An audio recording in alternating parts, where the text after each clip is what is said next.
wonderful because I knew really about sailing. I knew the front of the boat and back of the boat, and I know how to talk about them. This is the front, this is the back. No problem, that's the left, that's the right. So, okay. When I knew I had to speak to, I said, what in the world can I talk to a group of people about? That is relatively a clean discussion.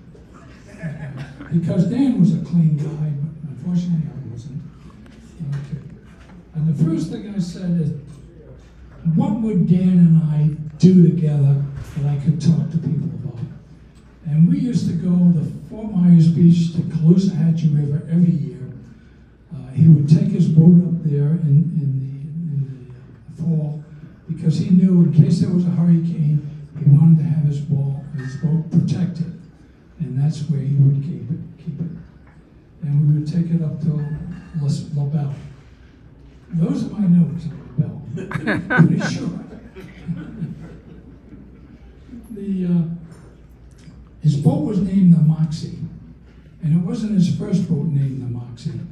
He had a number of boats named the Moxie. The one thing Dan loved to do was sail.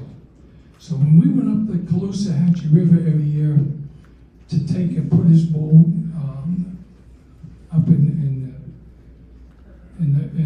the port so it would be protected from the hurricanes, I don't know, is there something to that? We would go up to La Belle and we would just have wonderful trips up the river. And it was a 2-day trip for us because he would always have his sail up. Dan was traditionally a sailor, and he believed even if you were on a river, you needed to have your sail up because this is a sailboat, and it should have a sail up. And I was like, I don't know, just turn on the motor and that's motor on it. He said, no, you've got to have a sailboat. It's a sailboat. Okay. So that was what we did going up the river. And that was okay. Now, I only had 3 points that I was going to make.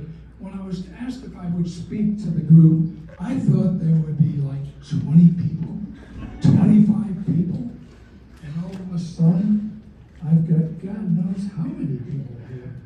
And it's a testament to how is this going?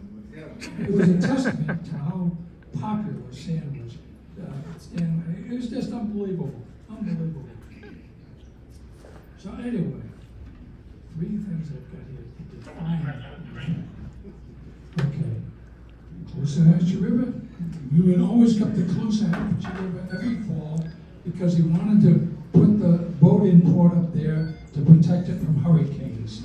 And that was very successful because this year from the hurricane, there was absolutely 0 damage to his boat. And as everyone knows, there was a lot of damage to a lot of boats down here. So that was a good move. Now, every so often, Dan and I would take his sailboat and we would go down to Key West. That was a 24-hour trip. We would leave Key West at 4 in the afternoon, and at 4 in the afternoon the next day we would arrive in Key West. We weren't in a hurry, so it wasn't a problem, but it was just a wonderful, wonderful trip.